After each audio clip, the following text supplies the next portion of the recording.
Justice Department or the Environmental Department should have been doing. And it's really essential that it's going to be a grassroots revolution. I think so. God is on our side because we are not fighting against, but for.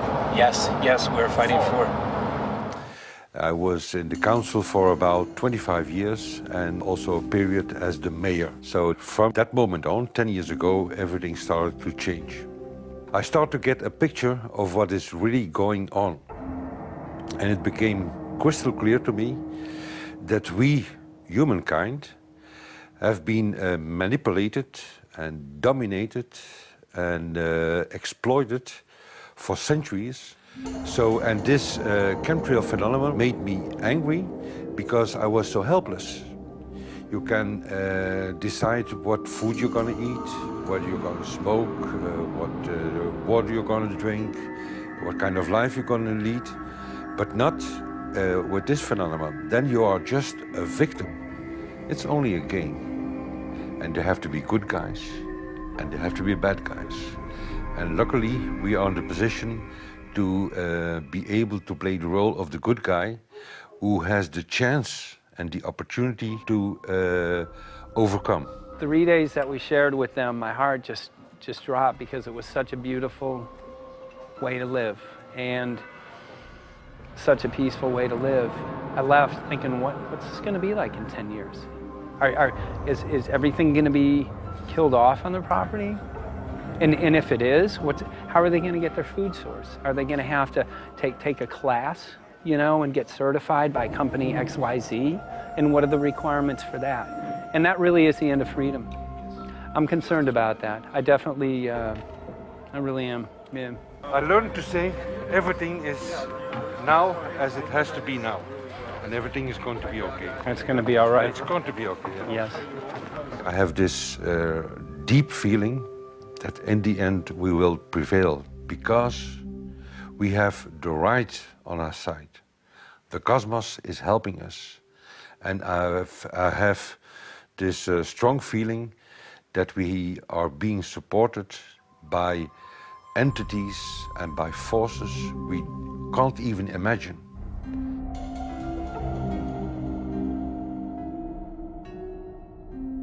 Here for the first time we have this scientific proof that we are being spread. We are being spread, and it's incredible and it's hard to believe, but we are being spread. I think at this moment to stop is not an option.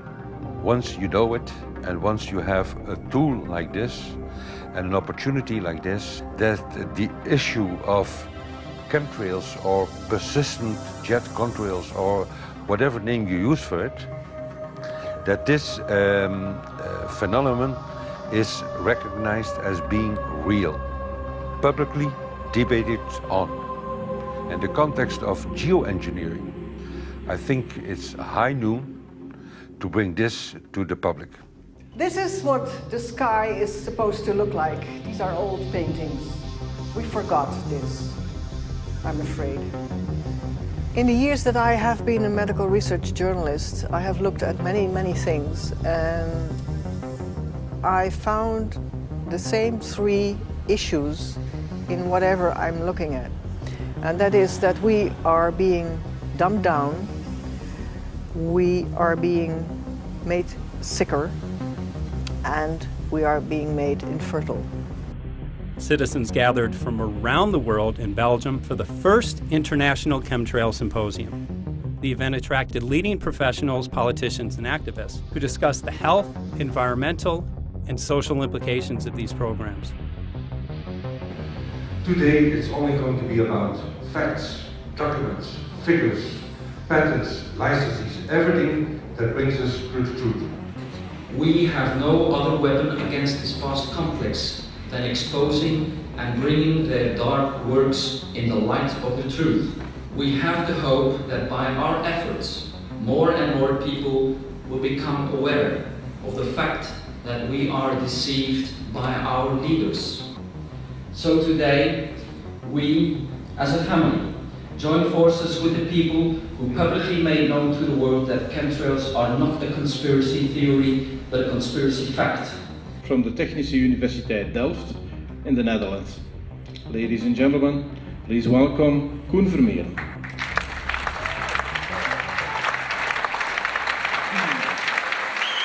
Well, I'm Koen Vermeeren. I'm a university professor of Delft University of Technology. Usually people are with their heads to the ground in their own two-dimensional space and they don't look up. But if you do, you see more and more spaces like this. And it worried me too. I have no explanations to our students about these phenomena. And then I studied it myself, and I found out that I couldn't give them the answers they wanted, because I think that the phenomenon is not natural. It's not natural what is happening, and the explanations that are given to us are not enough for me.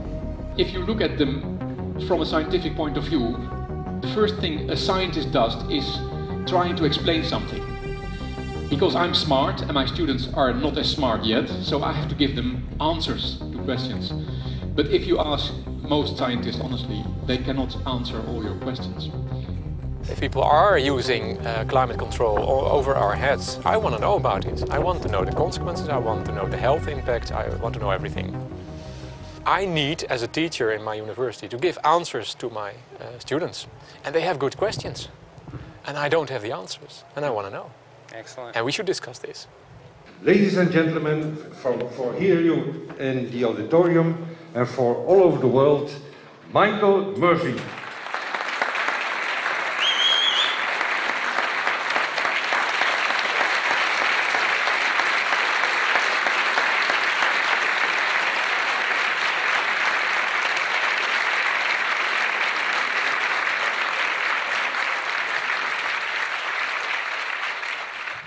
Well, thank you very much. It's definitely an honor to be here in Belgium. The people who are in power control everything. They control the markets, they control us, now they're even controlling the weather. And they can use that for warfare applications. The one thing that they cannot control is what God had originally made, and that's natural organic seeds. This is called the Hegelian dialect. It's called problem, reaction, solution. The problem here is massive amounts of aluminum, things starting to die. The solution is company X that says, hey man, you're not getting yields on your crop. Everything's dying. But I got the solution, I got a seed that will grow in this environment. The only problem is, now you have to start buying from me. We're a little concerned that maybe part of this agenda could be to kill off anything that's natural and organic and re-engineer it with aluminum-resistant GMO seeds. Many may know we just got back from a week of filming in Hawaii, and it was an incredible trip. A big concern for the people there is they're beginning to see softening of the coconut trees. But their concern is that these programs may again be part of a broader agenda to destroy anything that's natural and organic, so that the corporate redesigned GMO foods might be the only source of food for people. I didn't anticipate so many people, young and old, who are interested in this phenomenon and are concerned about it. And I especially liked the address that the young girl gave today. Only 17 and already making an address to the audience. That is, well, incredible. My name is Sofia Xenidis. I am 17 years old. It is quite scary to know that the air we breathe is not what it's supposed to be. That the food we eat and the water we drink contain traces of those substances which are sprayed out over all of us, as though we were being poisoned like insects. The feeling that this is causing me are feelings of deep anger and rage. I don't want to be poisoned, I don't want to be infected with cancer, and I'm just so angry that this global poisoning can be going on such a massive scale, and not enough is being done to stop this crime. A clear answer to one question. Are we being sprayed? Have we been sprayed?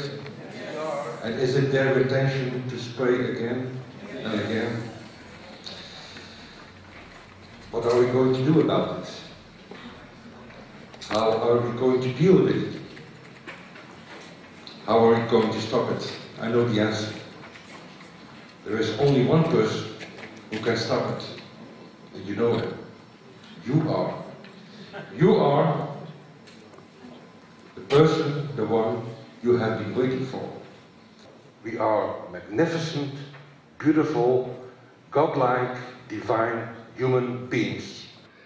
Ladies and gentlemen, sisters and brothers, in this auditorium and in the whole world, thank you so very much for being present with us.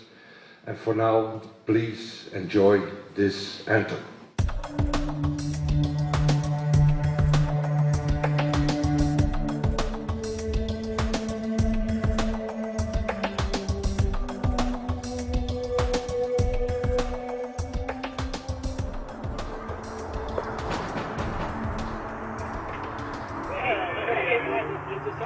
Hey, good to see you. Hey, right on time. Come on in. So, anyway, I'm glad that the weather's been good for you fellas so far. Just think if we were doing this in the wintertime, you might, if you're going to Washington, D.C., you might run into snow. Thank God we're not. That's right. You know, it's interesting because of the different weather modification programs. There's something like, I think, right around 32 in the continental U.S. alone going on. So the theory is that geoengineering is in part weather modification. You know, Mike, that's a very good point. There are so many subsets connected with this issue of geoengineering. People are writing to us all the time with information about the connection to global warming, the connection to weather modification. Some people think there's a connection with Morgellons disease. Others think it's kind of a means of transmitting electromagnetic impulses from the HAARP antenna system up in Alaska and Siberia. Boy, it gets your head spinning. And each area, I think, is worthy of investigation, but we have so little time. I think it's wise for us to stay focused on just the aerospraying and the toxic effect of these chemicals and the destruction of the planet and the damage to human health. What more do you need than that to convince people that we have to put a stop to it? So to stay focused, I think, is our mission on this one.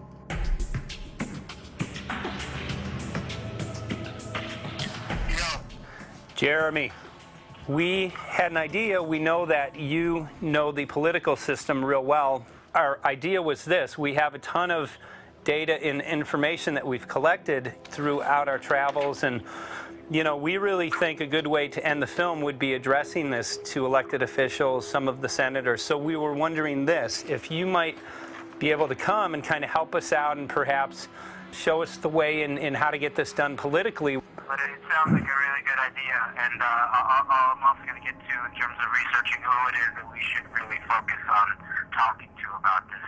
At the very least, if we could make it impossible for them to claim that they don't know at this point, we can strip away their plausible deniability that they haven't heard of the data that points to geoengineering stratospheric aerosol operation already going on. At the very least, it should be very interesting to go to district of criminality and put some people on alert. Yeah, you have a lot of enemies in Washington. That's where all the power comes together and the money, you know. So there are people there, I'm sure, that just don't want us to do this job. But I'm glad you're going, and you'll find out.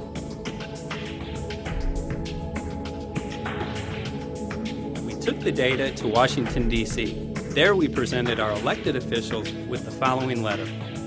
According to the 5th article of the Bill of Rights amending the Constitution for the United States of America, no person shall be deprived of life, liberty, or property without due process of law. But the daily spraying is depriving all persons living within the United States of life, health, liberty, and integrity of our common and private property without due process of law.